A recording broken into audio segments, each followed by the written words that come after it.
In the age of rapid technological developments in AI, traditional B2B marketing and advertising are witnessing monumental changes. With shifting market dynamics and budget cuts across B2B organizations, marketing teams will have to do more with less.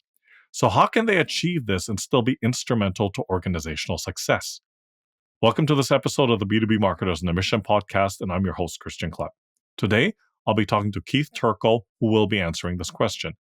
He's the CEO of Madison Logic, which leads global account-based marketing initiatives to help revenue-driven marketers accelerate buying journeys with targeted, measurable strategies. Tune in to find out more about what this B2B marketer's mission is.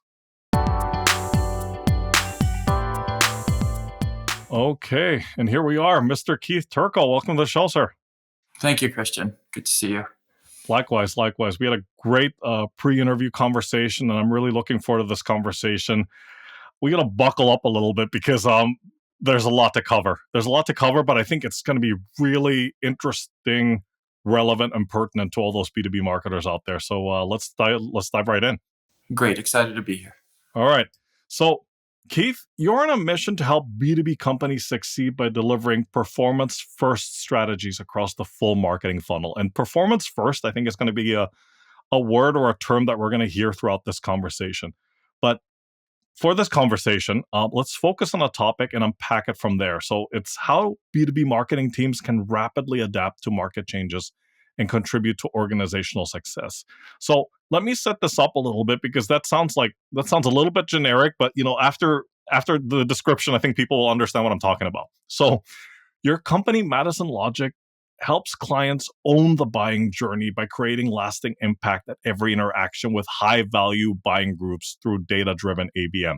So let's start off with this question. How have shifting macroeconomic conditions and budget cuts forced B2B marketing teams to do more with less? Well, inherent in the conversation or the question is it's you've got less budget. You've seen lots of cuts come through. Either from a staff cutting perspective, you've got less people to help you execute against things, as well as less budget to spend on marketing. So what does that mean, and what are the implications, and how does our technology and our approach to market help? Everything from a performance first perspective allows things to be measured. And because you can measure, you can quickly calculate ROI. You can quickly optimize your media plans, and you can also take a look at what your creative is and isn't working, and what's working through from a content-based perspective. So when you take a performance-first approach to your marketing initiatives, you have all the data at your fingertips to give you the insights and intelligence you need in order to hit the right targets and the right buying groups with the right message at the right time, and give you what you need to actually really measure the impact and optimize on a regular basis to prove the ROI that you're trying to prove for the organization and support sales. Yeah, no, absolutely. And you touched on a lot of things there, which I think are going to be things that are going to come up throughout this conversation. Sure. So things like calculating ROI, being able to measure. I mean, who doesn't want to do that in the world of B2B, right? Yeah. But how do you see a performance-based approach? And I suppose that's the next question. How does a performance-based approach help companies to adapt to, well, a lot of these market changes? And I know that's a bit of an understatement because market changes, it's so broad and multifaceted, but how does it help to address these changes? First and foremost, I think access to data allows you to test and learn what's working, what's not, against what buying groups. I kind of mentioned it a couple of minutes ago, but if you're looking at what's working against which target segment, what messages make the most sense, what content are they looking for, and then on top of that, you have a buying group. Each of those groups contain multiple levels of executives and employees. So are they all consuming the same message? Can you subsegment that buying group into different categories that consume different content that allow them to actually understand the full picture that you're trying to communicate, and then obviously prove out ROI? I think the other thing, prove out ROI is a big statement. Right? What does that mean? What are the KPIs? They're different for each customer that's out there, right? So what does ROI mean to one organization versus the other? And by allowing yourself to test and learn and gain the insights that you're looking for, you can prove out ROI in different ways. Ultimately, the ultimate ROI is reflected in sales, right? But some clients will work with us on visits to website. Other clients will work with us on appointment setting. Other clients will look at, number of interactions. And then lastly, of course, looking at ROI from a sale-based perspective and what they're selling. Absolutely, absolutely. And we're certainly going to talk about the buying committee a little bit later on in this conversation. Um, the time of this recording is at the end of 2025, and I have to ask you the question about AI, and I know your company has done some research about that, and we will look into that a little bit further on. But because you're talking about accessing data and analyzing and aggregating data, and how has technological advancements, also in the form of artificial intelligence, perhaps helped that process, but also threatened B2B marketing in a way?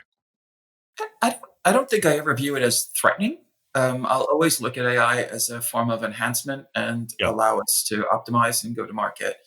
I think probably a future question you're going to ask, I might actually jump to it as well from an AI perspective. please, please, please. Yeah, But the impact of AI on advertising and marketing, and how is it playing a role in performance marketing?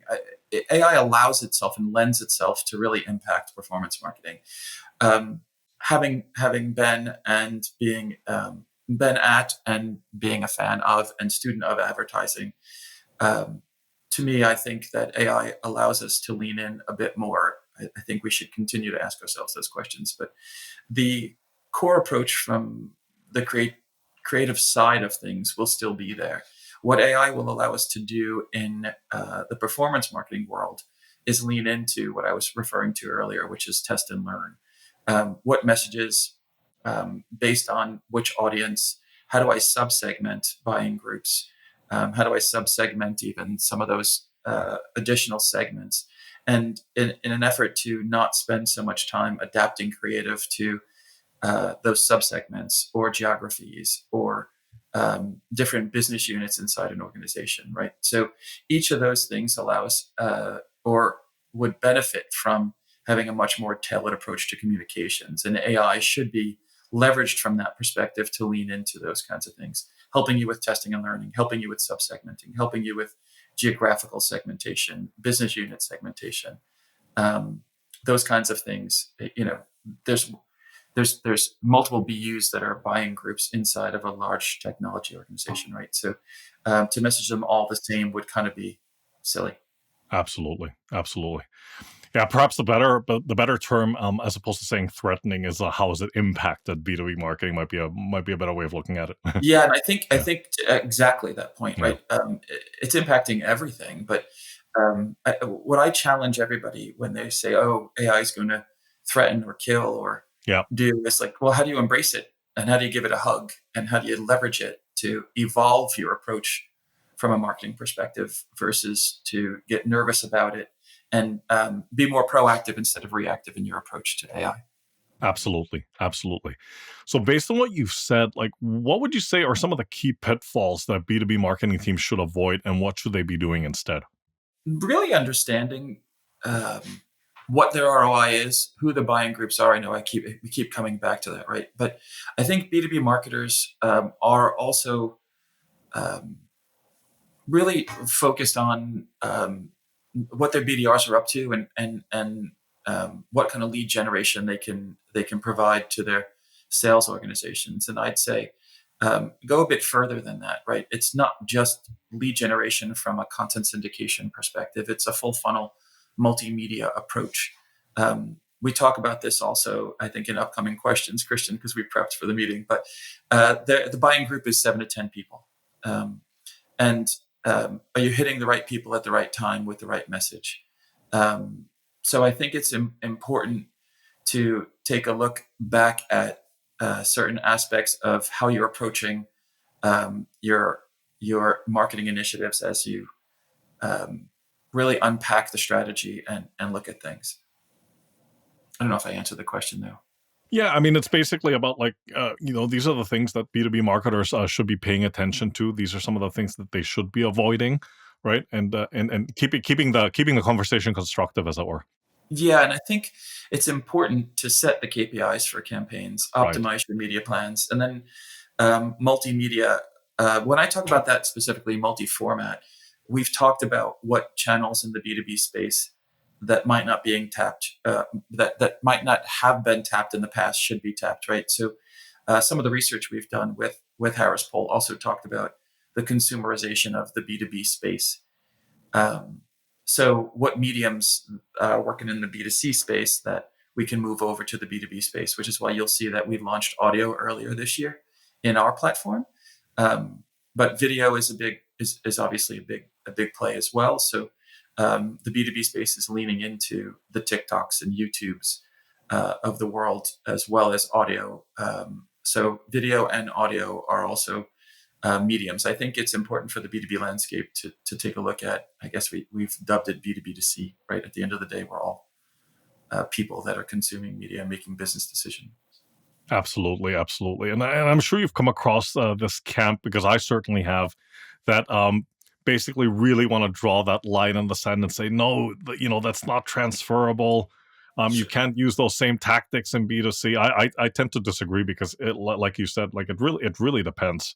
It really depends also on the vertical you're talking about, and going back again to who are we targeting with this, right? And that might be also, and you brought it up, one of the pitfalls is like the lack of understanding of who you're targeting, because in B2B it tends to be people in that buying group, right? I think it's important to Mm. recognize. You talked about tactics. Um, which tactics are people consuming? And at a previous in a previous life in a previous world, we called it the at work state of mind. And I think in the post COVID era, um, you don't work 9 to 5 anymore, right? So when we talk about tactics and understanding your target and bringing those two things together, um, I might be on the treadmill in the morning listening to a podcast, still thinking about work, right? It's not because I'm not at a desk or in the office anymore. Where should I hit them and why? And I think it's important as we look at firmographics, we should also look at personal demographics of the buyers and the business decision makers. And marrying both demographics and firmographics will help figure out what the optimal media mix is. So on the drive to work, on the treadmill or the elliptical, right? Watching a video, listening to a podcast, multi-screen. So obviously, I'm sitting here with you with my phone in one hand, a big screen to the right on the other, and looking at my laptop. So, people that multitask and or consume different ways on different screens at different day parts. So it's a combination of consumer and B2B, and the melding of the two come together, understanding that it's not just a tactic, B2B tactic play, but it's a personal demographic in that decision maker and where they are. Yeah, yeah, no, that's absolutely right. In our previous conversation, Keith, you talked about how the full funnel approach is critical in the B2B space. So please share with us what you would like more people to understand about this approach. Yeah, I think Mm. I'll talk about it from a Madison Logic perspective in particular. So, from an activity based perspective, full funnel activity allows us to measure um, holistically and easier. You can absolutely measure it in there could be full funnel, but fragmented full funnel versus one system full funnel, which is Madison Logic's full funnel. We partner with agencies and clients alike to do some tactics in our funnel and some tactics outside of our funnel. Either way, full funnel is critical because you need to hit 7 to 10 times the 7 to 10 buyers. So that's a minimum of 50 communications that go out there, whether it's inside a single platform like Madison Logic's or in combination with other platforms outside. So we can do both, and we work with both. The reason why we like full funnel in our platform is that, again, it comes down to insights, intelligence, and data. We're not saying that your entire media spend should be spent in our funnel, but showing a full funnel activity of audio, display, CTV, content syndication allows us to gather the insights that you're looking for, the data that you're looking for, that then allows you to optimize your media mix either inside of our funnel or next to our funnel in conjunction with it. Some of our clients will leverage our content syndication only. Others will do content syndication and display, but still buy audio and video outside of it. And then others will do all four. What we're being leveraged for specifically is um, inside of a smaller subset, which is a test and learn, we can show which media mix works optimally against which segments and which targets by client. And then our agency partners or our clients in particular will take that media mix and then apply it to their entire media spend. So that's what, when we talk about full funnel, it's also guaranteeing overlap at the account level and the individual level inside of our funnel. So it's important that that data is collected and then leveraged in a larger way. I hope I'm not trying to oversimplify what you just explained, but Sure. the way that I understand also like full funnel approach, the reason why you recommend that approach is also because of the way that people consume content differently, Absolutely. and in meeting them where they're at, and also because we know that the buying committee, um, and we've all seen the diagrams, right? Like the diagrams of how the B2B sales envision the target audience to assume to consume the content and the way they really do, and it's really a haphazard diagram, isn't it? It's no longer linear, right? No, no. Uh, Was it so, ever though? Like, well, I think we approached it that way, but we're finally admitting that it's not linear, yes, right? And yes, absolutely. I think your point's really great in so much as, full funnel and buying groups. And again, there are groups, but each group consists of 7 to 10 people that have different media consumption habits.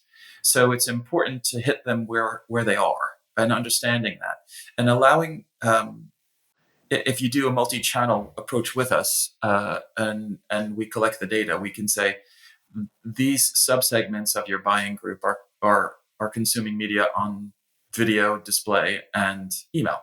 These This subsegment is consuming on display, video, and content syndication. Right, so it allows us to really provide the insights and intelligence needed to optimize the reduced spend that you have to better garner the ROI that you're looking for. Yeah, yeah. No, exactly, exactly. Um, you've talked about it a little bit already, but like we know that in B2B, we're mostly dealing with, as you said, a buying committee consisting of anywhere between 7 to 10 people. They all have different roles and responsibilities, different motivations for either using or not using said service provider or said approach. So, how can teams implement, I would say, B2B marketing initiatives that strategically address the buying committee's concerns and questions? It's really gaining. I keep on going back to the same two words, and I apologize if I sound repetitive, right? But the insights and intelligence are critical to understand the buying groups, what they're looking for. Let's dissect it a little bit, right? So if you were to look at the top of the buying group chain, you've got C-suite executives.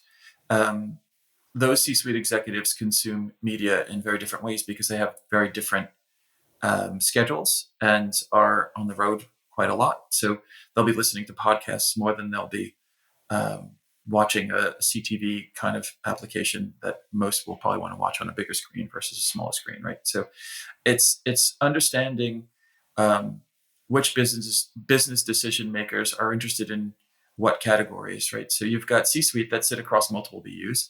You've got manager levels that are really focused on one specific business unit that will play very differently than, and the messaging to them will play very differently than a C-suite person that is across multiple. And then they tend to consume media in very different ways, both as individual people as well as from a professional standpoint. Um, the more busy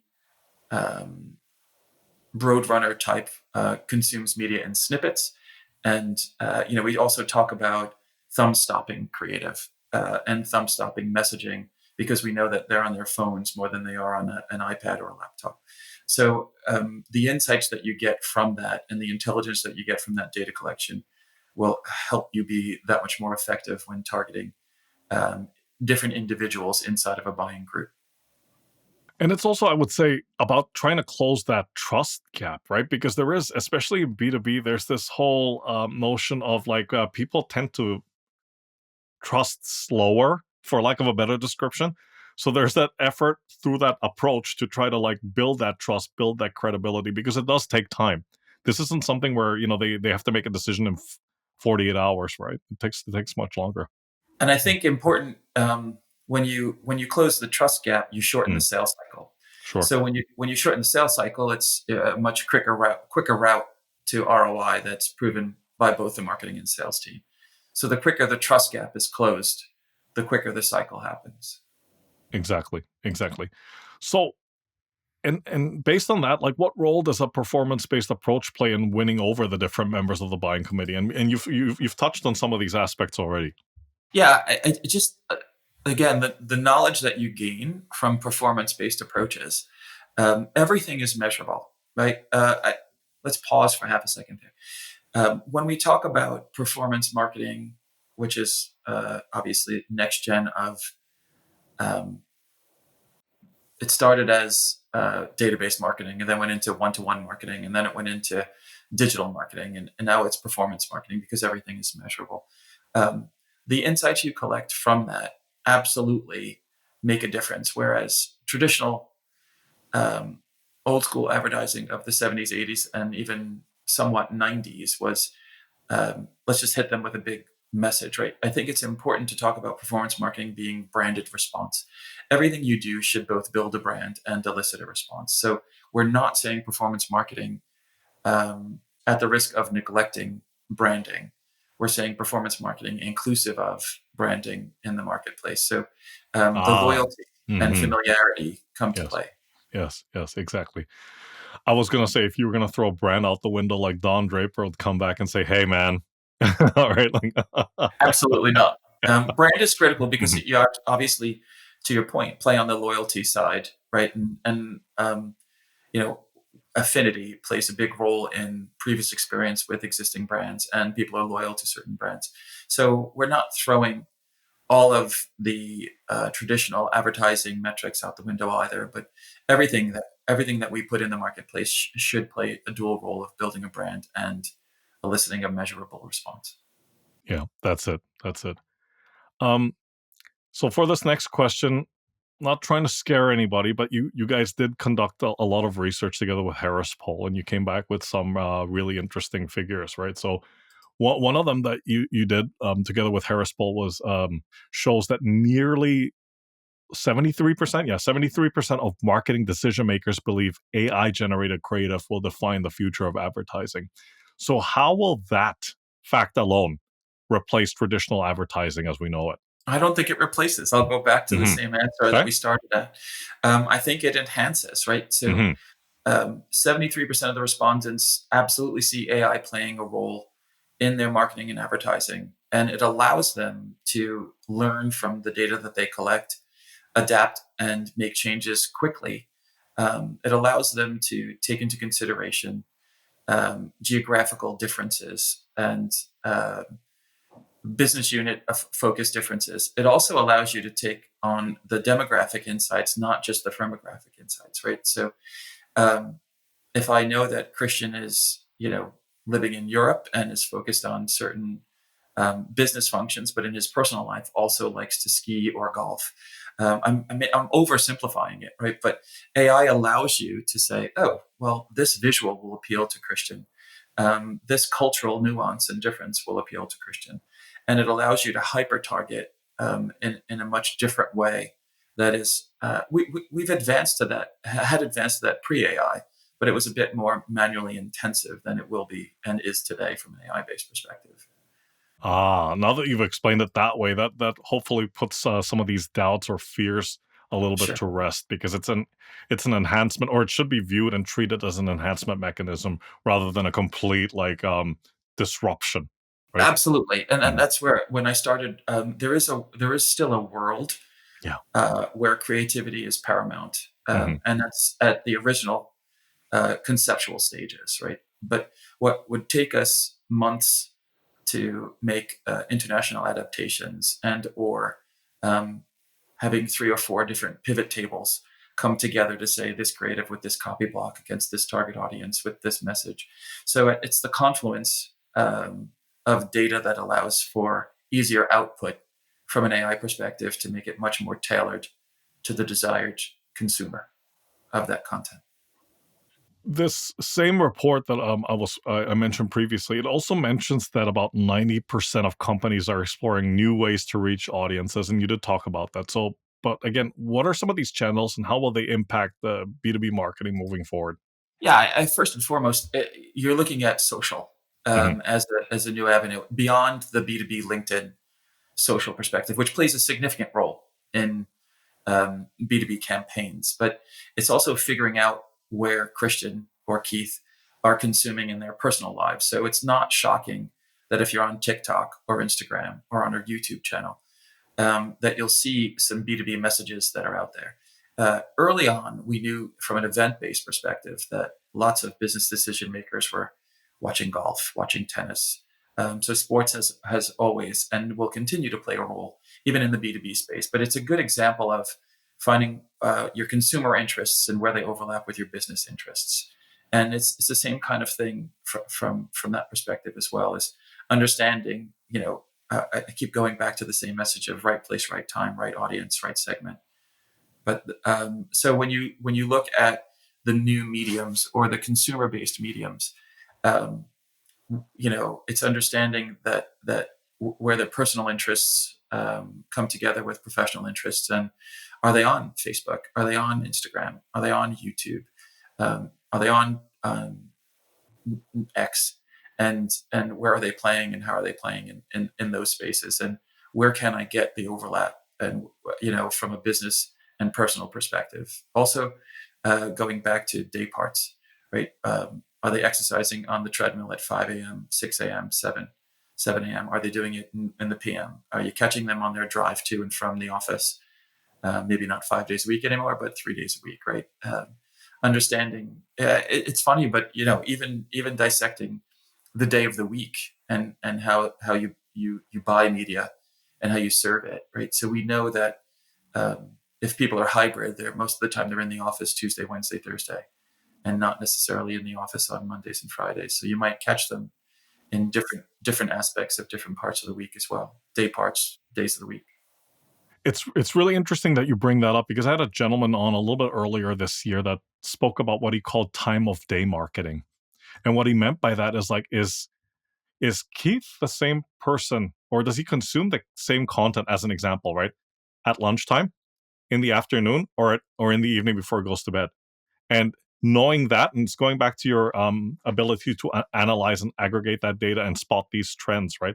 That will help people to determine, okay, so based on this time of the day when this person is consuming that content, what would be the best and most effective channel to use to reach out to said person? Because it could be a different channel, Yeah, definitely. And I right? think looking at we called it day parts, right? Hmm. It's what day part makes the most sense against which target audience.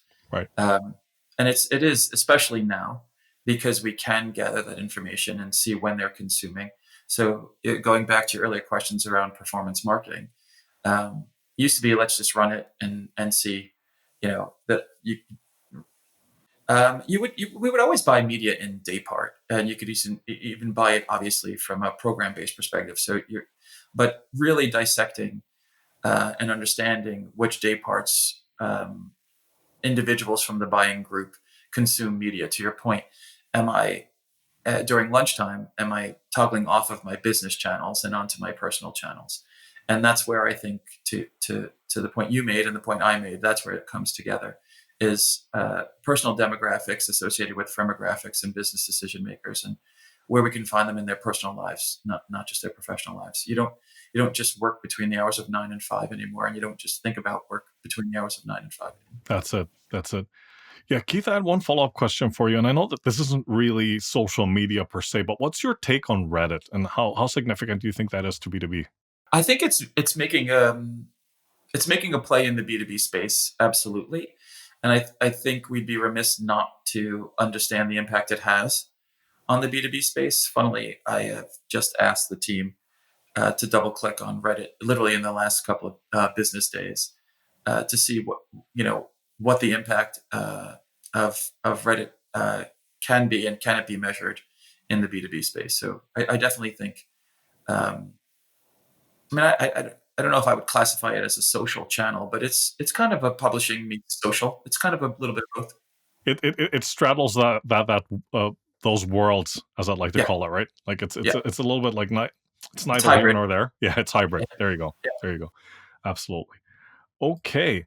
So again, in our previous conversation, you mentioned that the most effective B2B campaigns will be ones that combine AI driven insights with creativity and multi channel orchestration to deliver personalization at scale. So that's a slightly different take to what you said earlier. So could you please elaborate on that a bit? The personalization at scale.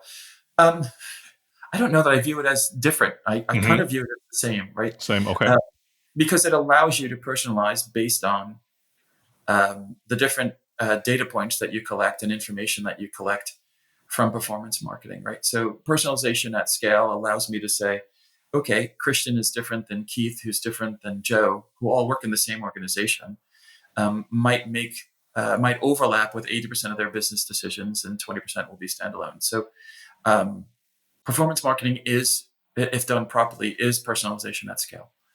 It allows you to scale on a much bigger uh, level to ensure that you can have the subsegments be personalized and have the information that you serve up to them resonate based on their personal interests and business interests. Yeah, absolutely.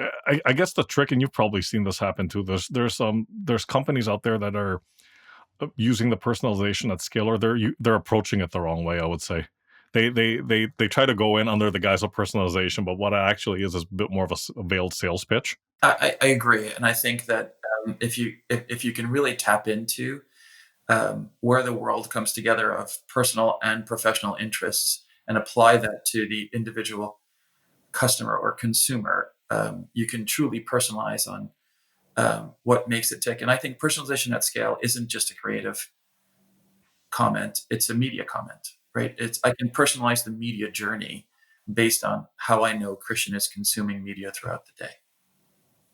So it's where content and creativity match media consumption.